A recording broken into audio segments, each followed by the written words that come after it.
how are you using customer understanding, I guess, to inform those strategies for your customers?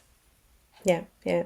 And it's two ways to about led two parts to that, I think, problem. One is that can we understand the segment deep enough to be able to do the right thing for that segment? So for us, our sweet spot of customers in retail are teams who have found product market fit, but who are still small to medium. So we don't sell to enterprises, but the product is super useful for people who have some amount of product market fit and now want to invest on growing their business. But within that, there are tons of industries. You're right. Like there's everything, and within each industry, there's like which segment are you selling to? So even if it's fashion, are you selling to young women who are who's just started earning, or elder women who are who are thinking about starting a family? There's so many subsegments even within that. So the two parts to that problem is, one, do we understand within our segment of brands that we sell to, what are the industries and subcategories, right? And the other part of it is, do we really need to answer everything, or do we need to empower our users, right? Our teams, our brands, so that they can understand their customers and do what's right for them. So a large part of it is, of course, data. Bringing data into one place is super important. I think a lot of times when we'll talk about the internal problem first, which is how do we build the right products for our customer segments. A lot of times, data is living in many different places. So you have, your customer success and all the support, chats and the information that comes from them and the feedback that comes from them lying in one kind of a system. And you have a product data in another kind of a system. And, you of course have your marketing data lying in a different system. You have CRM data lying in a different system. So I think the biggest question is that how do you bring, qualitative and quantitative data together into one view?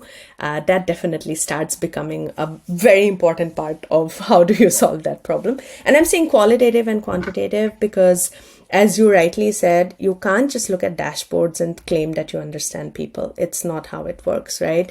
It's the people. There's some person behind that number, and when you're just looking at the number, you don't understand where that person came from, what was driving that motivation, what was the motivation, what was the intent, what was the goal, right? All of those get lost in your dashboards.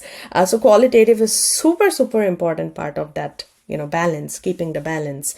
So qualitative and quantitative data, everything coming together in one place is I think that's the number one thing.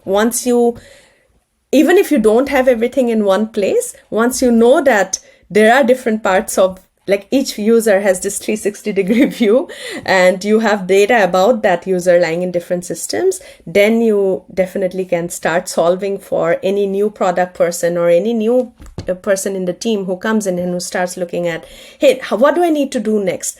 My answer to that is always, first, let's can we try and understand where is that person today, right? That's the step one. Understand where they are today. We'll always get more insights on what we gotta do next, right? So I think the first part, as a kind of answer in a way to what the problem that you are talking about is, first we need to understand where each of our customers are, which is qualitative or quantitative. And I think the problem in most business and product teams today is that data lies in really multiple, systems. And it's very easy for someone to say, hey, just look at amplitude and, you get the charts and you're good. But that's not the only place. Understanding the 360-degree of support and success and CRMs and your sales and marketing information also gets super important.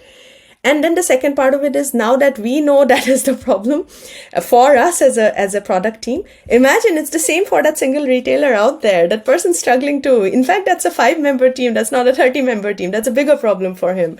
And we have signups. Like a lot of times brands, when we are buying from brands, we check out as a guest. They probably don't have a lot of data either, right? And they're not data scientists. They're brand builders. So can we simplify data for them too? so that they can understand their users better.